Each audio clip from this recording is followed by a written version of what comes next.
Bueno, buenos días con todos. Bienvenidos a este segundo Congreso Internacional de Medicina Interna. Espero le estén sacando el mayor provecho. Mi nombre es Erika Mejía y yo les voy a exponer sobre la nefropatía lúpica. Entonces, vamos a empezar hablando sobre el lupus eritematoso sistémico, que como su nombre lo dice, es una enfermedad sistémica, autoinmune, crónica, que puede afectar a cualquier tejido, cualquier órgano. En la última publicación, el último congreso que hubo, se tomaron criterios diagnósticos en base al Colegio Americano de Reumatología y en base a la Asociación Europea, a la EULAR. Entonces se definió que que para el diagnóstico del lupus eritematoso vamos a tener primero la presencia de anticuerpos ANA mayor de 1 en 180 en células EP2 o un T similar. En al menos una ocasión, esto tiene que ser como criterio obligatorio.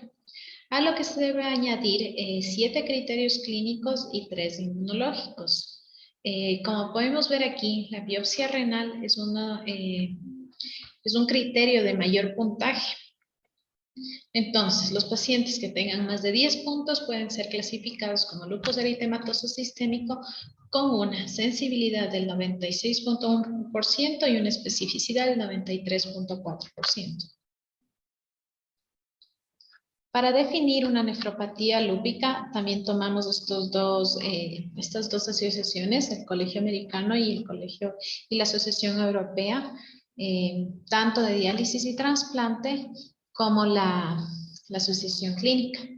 Entonces, estos definen como la presencia de proteinuria persistente de mayor de 500 miligramos en 24 horas o 3 cruces en una muestra de orina aislada o ocasional. Y también la presencia de cilindros celulares. Pueden ser hemáticos, granulosos, tubulares o mixtos, es decir, la presencia de sedimento urinario. Dentro de la epidemiología vamos a ver que la nefritis lúpica puede ir de un 25 a 75%. Por eso les he puesto aquí aproximadamente un 60% de las personas con lupus van a tener un compromiso renal. Y de estas, al momento del diagnóstico van a presentar manifestaciones renales entre el 25 y 30%. La nefropatía lúpica es considerada el mayor factor de riesgo de morbilidad y mortalidad en pacientes con lupus eritematoso. Y de estos, el 10% va a desarrollar una enfermedad renal crónica. En este cuadro de aquí vamos a ver la prevalencia del lupus y la frecuencia de la nefritis lúpica. Entonces, tenemos que tanto de la prevalencia del lupus y las probabilidades de desarrollar una nefritis lúpica van a variar considerablemente en diferentes regiones del mundo, diferentes razas o diferentes etnias. Entonces, tenemos que la raza negra es la de mayor frecuencia para desarrollar una nefropatía lúpica. También se ha visto que tanto la raza negra como los hispanos tienen una tendencia a desarrollar una nefropatía lúpica mucho antes, con un peor pronóstico, llegar a la insuficiencia renal crónica o incluso la muerte, que los pacientes de raza blanca. Esto podría explicar por qué en muchos estudios se ha visto que casi la mitad de personas que desarrollan enfermedad renal crónica debido a una nefropatía lúpica son de raza negra. Para hablar de la fisiopatología, tenemos que saber que el defecto fundamental del lupus es la pérdida de tolerancia frente a los antígenos nucleares y la consiguiente formación de anticuerpos. Entonces, para la nefropatía lúpica vamos a tener una fisiopatología muy heterogénea.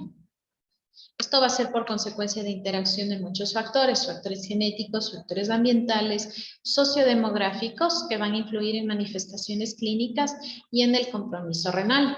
La nefropatía lúpica puede presentarse desde una nefritis silente hasta un síndrome nefrótico con deterioro del filtrado glomerular.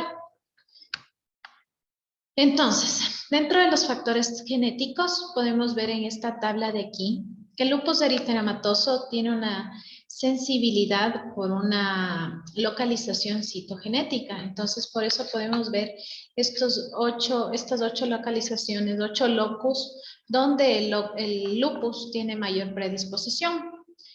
También los genes del complejo mayor de histocompatibilidad, sobre todo HLA, A1, B8 y DR3, son los que han sido vinculados con el lupus. Y también se ha visto que la deficiencia de uno de los componentes del complemento, como C1, Q, C2 o C4, son un fuerte factor de riesgo para desarrollar lupus. Entonces, en esta figura de aquí podemos ver la interacción de células T y de células B. La célula B actuando como una célula presentadora de antígeno coestimulada mediante la interacción del CD40 y el ligando CD40, que esto va a hacer que se estimule la célula T y que se produzcan muchas citoquinas. Entonces sabemos que las alteraciones autoinmunes están relacionadas con un aumento de la activación y de la síntesis de interferón, sobre todo de interferón 1. Este aumento de la síntesis va a preceder de las células plasmáticas dendríticas que son estimuladas por varios factores. Entre estos se encuentran los anticuerpos frente a ácidos nucleicos. Este interferón 1 lo que va a hacer es que va a tener un efecto directo sobre el sistema inmune innato y adquirido con la pérdida de tolerancia inmunitaria. Entonces, tenemos que los antígenos desencadenantes van a ser ácidos nucleicos y proteínas nucleares que posiblemente son procedentes de restos celulares y de restos de células apoptoicas. Esto va a conllevar una activación linfocitaria y proliferación tanto de células T como de células B. Entonces así se va a producir los anticuerpos y se va a producir en realidad una respuesta inmune policlonal y desencadenada sobre todo por la célula presentadora de antígeno. En cuanto a la afectación renal, vamos a ver que esta se va a producir por el depósito de estos complejos inmunes que van a ser al principio formados localmente, van a ser o pueden ser depositados incluso de la circulación sanguínea. Esto va a ocasionar que haya una inflamación del glomérulo. Estos inmunocomplejos van a tener varios antígenos, ya sean de DNA, de histonas, de restos nucleares o de componentes de la membrana basal. Inicialmente, como podemos ver en la figura de la derecha, vamos a ver que estos se van a localizar en el espacio subendotelial y mesangial. Va a haber un daño del podocito y posterior va a irse al área subepitelial de la membrana basal glomerular para activar el complemento, que haya una inflamación, que se produzca una activación y una muerte a nivel endotelial, incluso una atrofia tubular y puede llegar a producirse una fibrosis que ya va a ser irreversible. En este proceso van a estar mediando muchas moléculas, sobre todo citoquinas, enzimas proteolíticas, van a estar factores procoagulantes que van a iniciar y van a mantener este proceso de inflamación, de proliferación, hasta, como les dije, llegar a la síntesis de matriz celular y finalmente con la fibrosis. Vamos a tener también factores ambientales. Entre principalmente se encuentra la luz ultravioleta, que va a producir una destrucción masiva de los queratinocitos y la liberación de material nuclear que actuaría como autoantígenos, como podemos ver en el gráfico. Es decir, esta irradiación ultravioleta va a inducir la apoptosis de las células mediante los queratinocitos y puede alterar eso el ADN y así formándose un inmunógeno. En este caso sería el autoantígeno. Además, esta luz ultravioleta también puede estimular los queratinocitos para que produzcan interleucina 1 y que se produzca toda la cascada que ya les expliqué anteriormente. También vamos a tener varios fármacos como la procainamida, la hidralazina y la quinidina que pueden modificar el ADN y se puede producir como un efecto adverso un lupus-like, que se llama. El lupus-like va a ser muy similar en las manifestaciones clínicas que presenta el lupus eritematoso sistémico, sobre todo las de la piel y las de las articulaciones. Sin embargo, en casos muy raros se han producido alteraciones a nivel renal y a nivel neurológico, que eso sería de cierta manera lo que le diferencia. También vamos a tener factores sociodemográficos. Aquí, como podemos ver, los hombres van a ser los que presentan una enfermedad mucho más agresiva, con un mayor compromiso renal e incluso cardiovascular. También vamos a tener variables importantes como factores pronósticos, que va a ser el ingreso económico, el nivel de educación, el acceso de los servicios de salud, y también tenemos unos factores de riesgo para el desarrollo de nefropatía lúpica, que va a ser el sexo masculino, la edad temprana de diagnóstico y el difícil acceso al sistema de salud, que muchas veces lo tenemos aquí en nuestro país. Dentro de las manifestaciones clínicas vamos a ver que la nefropatía lúpica va a ser muy inespecífica.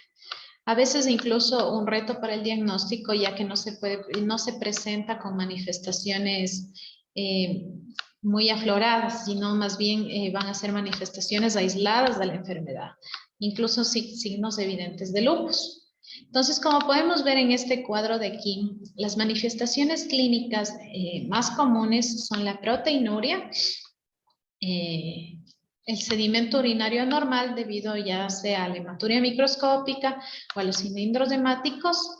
También tenemos la insuficiencia renal y la hipertensión arterial. La proteinuria, como podemos ver aquí, es la manifestación principal y debe estar presente para el diagnóstico clínico de la nefropatía lúpica. Se presenta en un 50% en un rango nefrótico y el otro 50% puede estar asociada en un síndrome nefrótico previamente ya establecido. Y vemos que la hipertensión arterial es más común en aquellos pacientes que presentan unas formas más severas de nefropatía lúpica. Entonces, tenemos que saber que la biopsia renal es el gold estándar para la nefropatía lúpica, cuando ya estamos sospechando o para si tenemos estas indicaciones, ya les voy a explicar. Sin embargo, no está indicada para hacer el diagnóstico de lupus eritematoso sistémico. La biopsia lo que va a hacer es nos va a facilitar la decisión terapéutica y nos va a ayudar a valorar el curso de la enfermedad en muchos casos. Entonces, las indicaciones de biopsia renal son tener una proteinuria confirmada mayor de 0.5 gramos en orina de 24 horas o cociente proteína creatinina en una muestra matutina mayor de 0.5 o un cociente mayor o igual de 0.5 calculado en orina de 24 horas o tener un sedimento activo, ya sea con microhematuria, leucocituria, cilinduria. Y también otra indicación es un deterioro inexplicado de la función renal. Si bien la clínica y las pruebas de laboratorio nos van a orientar al diagnóstico de una nefropatía lúpica, la biopsia renal, en cambio, nos va a dar certeza y nos va a permitir ver la caracterización de ese granulo, cómo está, qué está pasando ahí y cómo vamos a proceder nosotros. También nos ayuda a un diagnóstico diferencial. Tenemos que diferenciar con una microangiopatía trombótica, con un síndrome antifosfolipídico, enfermedad de cambios mínimos, una glomerulosclerosis focal y segmentaria o una nefropatía por IgA. La biopsia renal es, como les dije, es el estándar de oro para el diagnóstico y la clasificación del grado del compromiso renal, así como también nos va a poder guiar en nuestra decisión terapéutica.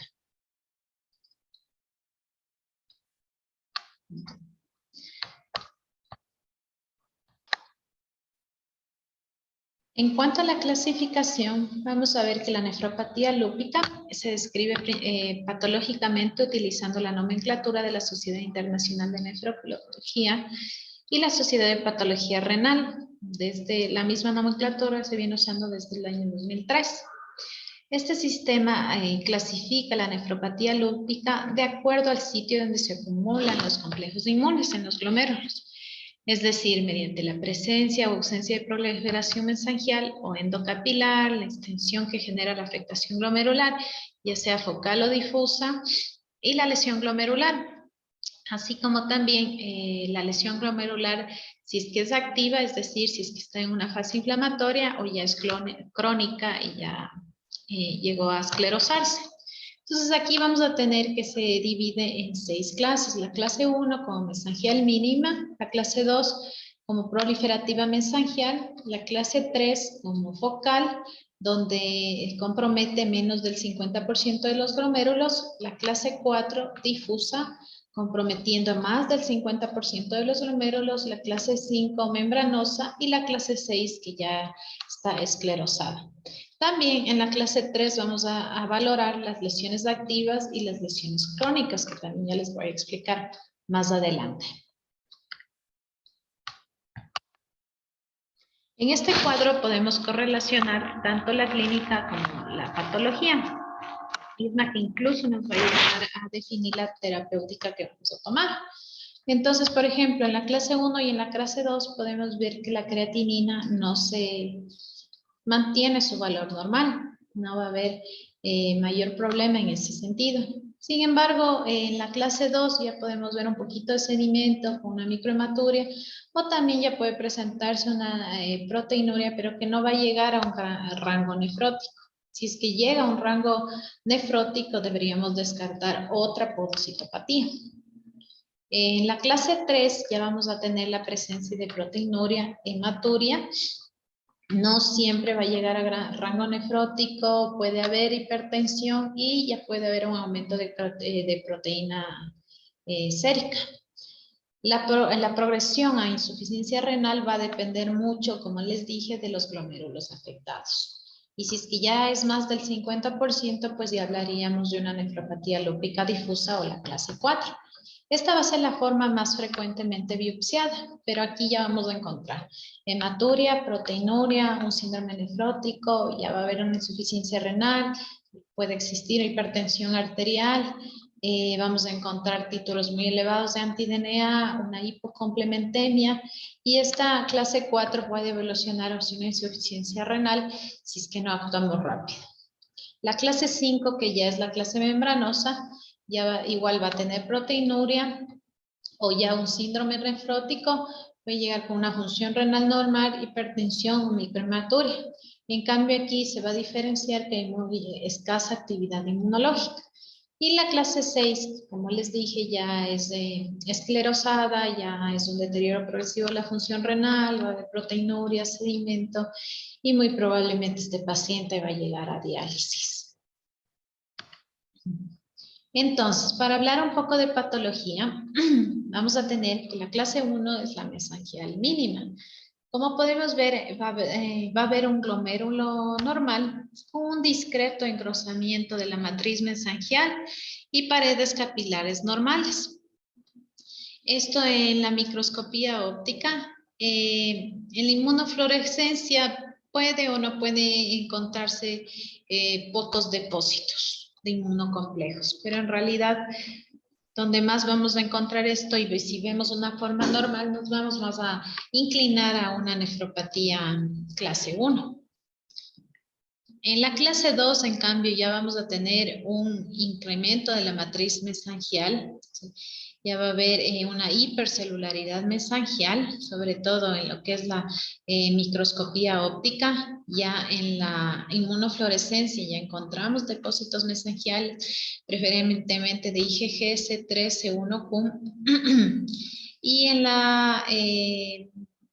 la microscopía electrónica ya podemos encontrar depósitos electrodensos e incluso ya podemos encontrar que los podocitos ya se encuentran borrados.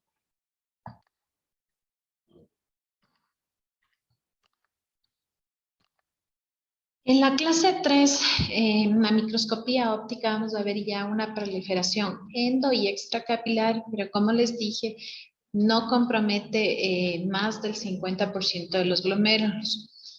Entonces, como podemos ver aquí, tenemos una lesión segmentaria con hipercelularidad, aquí en la tensión hematocilina exina, tenemos también proliferación, incremento del mesangio, vamos a tener la lesión y una focal esclerosis, incluso llegaron a encontrar glomérulos totalmente esclerosados. Como les dije, vamos a tener también obliteración de la luz capilar con adherencia capsular.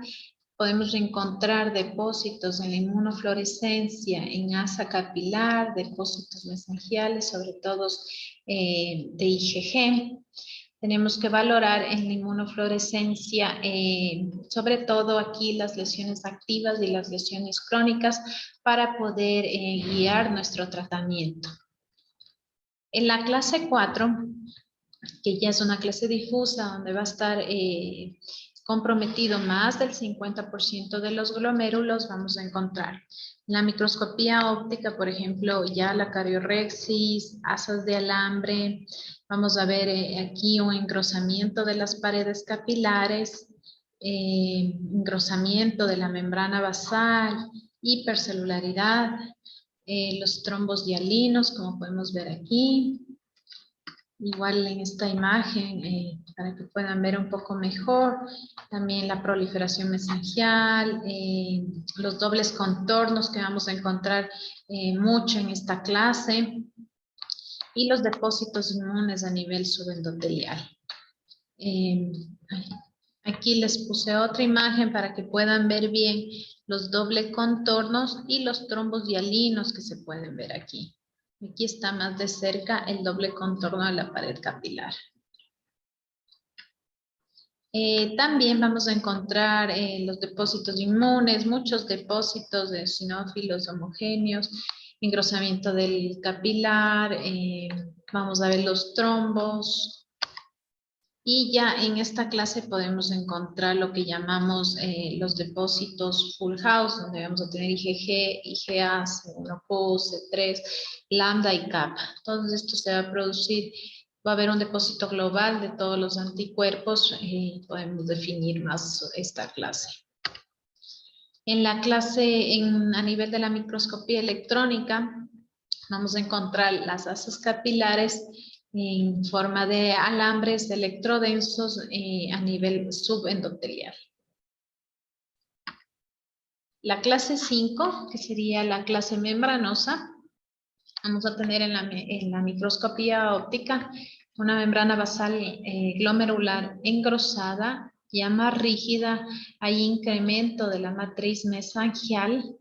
Aquí también podemos encontrar los famosos spikes.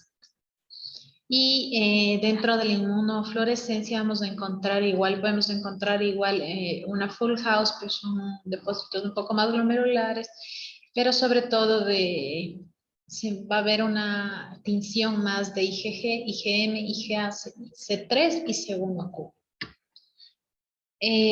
Igual, como les dije, va a haber estos spikes o patrón espicular a nivel de la membrana basal. Va a haber una proliferación mesangial. Bueno, esto es para que vean un poquito más del IgG a través de la inmunofluorescencia. Y ya los depósitos electrodensos a nivel subepitelial. Y la clase 6, que ya es la esclerosante, en realidad ya vamos a encontrar más del 90% de los glomérulos esclerosados, por eso que esta clase ya llega a la insuficiencia renal crónica. Aquí les voy a explicar las lesiones activas y las crónicas, sobre todo de la clase 3, para valorar la clase 3. Entonces, esto se utiliza de manera complementaria para enfocar nuestro tratamiento. Entonces, la actividad va a puntuar de 0 a 3, pero siendo la necrosis feminoide y las semilunas que pueden alcanzar incluso 6 puntos. La máxima puntuación aquí es 24 y la cronicidad, la máxima puntuación va a ser 12. Como vemos, vamos a tener lesiones activas tanto glomerulares como intersticiales, al igual que las lesiones crónicas a nivel glomerular intersticial. Muchas de ellas nos van a ayudar a definir si estamos en un proceso más de inflamación o ya es un proceso crónico de esclerosis, que en realidad ya se dan solo medidas generales. En cuanto al tratamiento, vamos a tener ciertos objetivos. Uno, es preservar la función renal tanto a corto como a largo plazo, prevenir las recidivas, disminuir los efectos secundarios, mejorar la calidad de vida de cada paciente, alargar la supervivencia de los pacientes también y retrasar y evitar el desarrollo de insuficiencia renal crónica. Intentar que los pacientes no lleguen a diálisis y si es que es así, ya también estar viendo para un trasplante. Entonces, ¿por qué hice tanto hincapié en la biopsia renal? Es porque esta nos va a llevar, nos va a guiar a la terapéutica que vamos a tomar. Como podemos ver, no existe una forma única de tratar la nefropatía lúpica. Va a variar según la gravedad de la enfermedad y el riesgo de daño renal progresivo. Como podemos ver aquí, vamos a tener varias clases. Pues vamos a tener una nefropatía lúpica proliferativa y una clase también no proliferativa. Entonces, por ejemplo, en pacientes con enfermedades limitadas al mesangio, por ejemplo, la clase 2, generalmente no necesitan una terapia específica para su enfermedad, no necesitan un inmunosupresor para la parte renal. Sin embargo, sí pueden necesitar para la enfermedad extrarrenal de las manifestaciones de lupus. Y lo único que vamos a hacer aquí, dependiendo si es que tiene una proteinuria mínima, serían medidas de protección renal. Al igual que en la clase 6, por ejemplo, que ya es un paciente que tiene una lesión principalmente crónica, que ya está en daño en etapa terminal, tampoco se van a beneficiar de una inmunosupresión, no va a revertir ya ese daño renal que tiene, pero pueden beneficiarse de medidas antiproteinúricas y renoprotectoras. Sin embargo, en pacientes con clase 3, con clase 4, son pacientes que sí se van a beneficiar de la inmunosupresión, son pacientes que están en etapa proliferativa y que necesitamos contrarrestar esto. Entonces es por eso que es tan importante la biopsia renal para guiarnos en nuestro tratamiento en cuanto a nefropatía lúpica. Pues vamos a tener unas medidas generales, principalmente los antiproteinúricos, que van a ser los bloqueadores del sistema renina-angiotensina-aldosterona, que son recomendados en pacientes con nefritis lúpica, con proteinuria y o pacientes con hipertensión arterial. Se recomienda también en pacientes obesos la pérdida de peso. ¿Por qué? Porque va a ser beneficioso tanto para la proteinuria como para la progresión de una enfermedad renal. Hay que evaluar el riesgo cardiovascular e introducir medidas no farmacológicas y farmacológicas para disminuir la propensión a presentar arteriosclerosis acelerada. También aquí vamos a tener el control de la presión arterial, ya que va a disminuir la incidencia de eventos cardiovasculares y va a mejorar la supervivencia renal. Pacientes en tratamiento con corticosteroides hay que dar suplementos orales de calcio y vitamina D, siempre y cuando no exista ninguna contraindicación. Y hay que completar el esquema de vacunación y evitar vacunas de virus vivos o atenuados, sobre todo en los momentos que los pacientes están recibiendo una inmunosupresión. Ya. En cuanto a la hidroxicloroquina, vamos a ver que sabemos más bien que tiene una acción antimalárica. Sin embargo, también tiene una acción inmunosupresora, que es lo que se usa en este caso. Lo que va a hacer la hidroxicloroquina es disminuir la formación del complejo mayor de histocompatibilidad, sobre todo el de la clase 2, y así se va a disminuir también los HLA. lo que va a hacer que disminuya la estimulación de linfocitos T y así va a bloquear todo el sistema inmune. También se ha visto que disminuye la producción de citocinas inflamatorias mediada por macrófagos o, como ya hablamos, por la interleucina 1, la 6 o el factor de necrosis tumoral. Entonces es por eso que se recomienda su uso a largo plazo, siempre y cuando no existan contraindicaciones. No se debe retirar esta medicación ante la presencia de una nefropatía lúpica, una remisión mantenida o por embarazo. Sí se puede usar en estas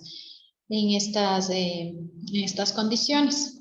También hay que destacar otros efectos, que son la protección frente al daño orgánico, las trombosis y la prevención de brotes de actividad lúpica. Lo que sí, con esta medicación hay que monitorizar los efectos adversos. Sobre todo, estos pacientes necesitan un examen oftalmológico anual por la presencia de maculopatía al usar una dosis acumulada igual o mayor de 1000 gramos. Se ha visto que la hidroxicloroquina aumenta la supervivencia en pacientes con lupus, con una reducción en la mortalidad a largo plazo superior al 50%. Es por esto que esta es una medicación importante para estos pacientes, que no debe ser retirada, como dije, solo en casos que haya contraindicaciones. Entonces, vamos a ver que en la clase 1 en realidad es mensajial mínima, no tenemos mayores manifestaciones clínicas ni a nivel laboratorial, por lo que no requiere tratamiento inmunosupresor. Solo en casos de manifestaciones renales propiamente de lupus. Y se debe considerar la biopsia renal, una nueva biopsia renal, en caso de encontrar ya una proteinuria que llegue a rango nefrótico con hematuria, donde nosotros tengamos una alta sospecha de progresión. En la clase 2, como sabemos, y ahí vamos a tener una proteinuria, incluso hematuria. Entonces, si la proteinuria llega a 1 gramo en 24 horas, a pesar de estar utilizando los bloqueadores del sistema renina-angiotensina, ya tenemos que incrementar o añadir un tratamiento corticosteroide.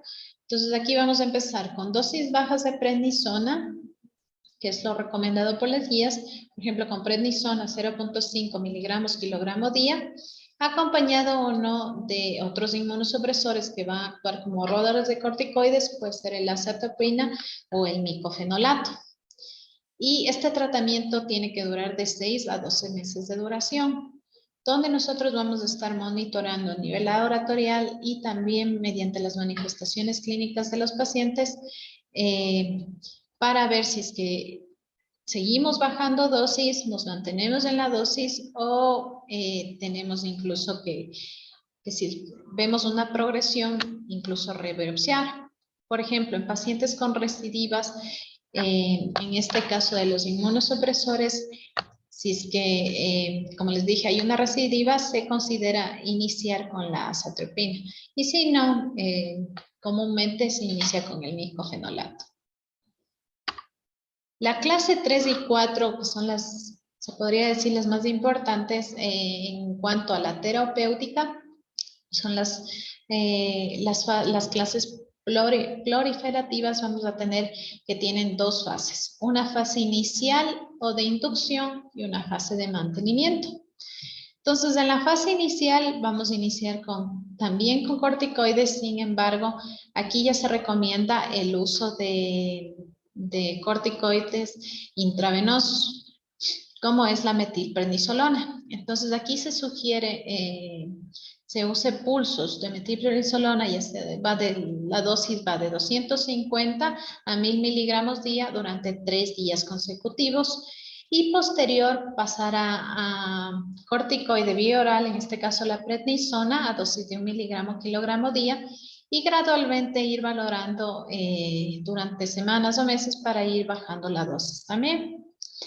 Posterior a esta inducción con la metilprednisolona, se debe iniciar ya sea con ciclofosfamida o con micofenolato.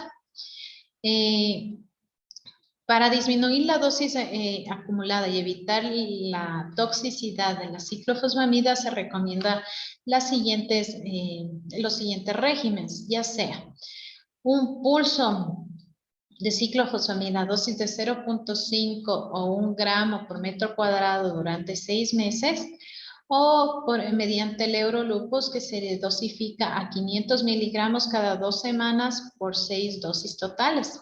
Es decir, durante 3 meses.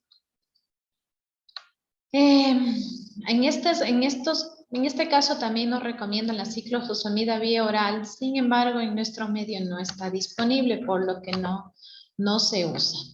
Y si es que nosotros iniciamos con micofenolato, en vez de ciclofosfamida, se tiene que dar de 2 a 3 gramos cada día durante 6 meses.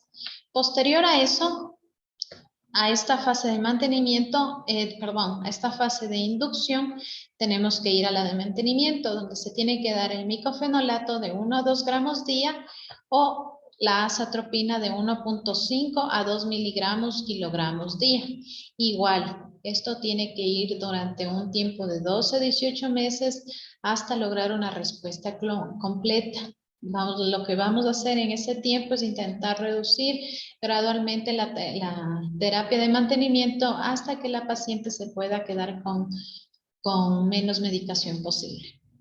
En caso de que nosotros no veamos resultado, de que se vea un deterioro grave de la función renal, de que se muestren ya presencias de semilunas, de necrosis en la biopsia, incluso hay tratamientos alternativos como inhibidores de la calcineurina, ya sea tacrolimus o ciclosporina. Tenemos el rituximab con depresión de células B o otras alternativas como es la inmunoglobulina, pero eso tendríamos que valorar a cada paciente. Por eso la terapia es individualizada.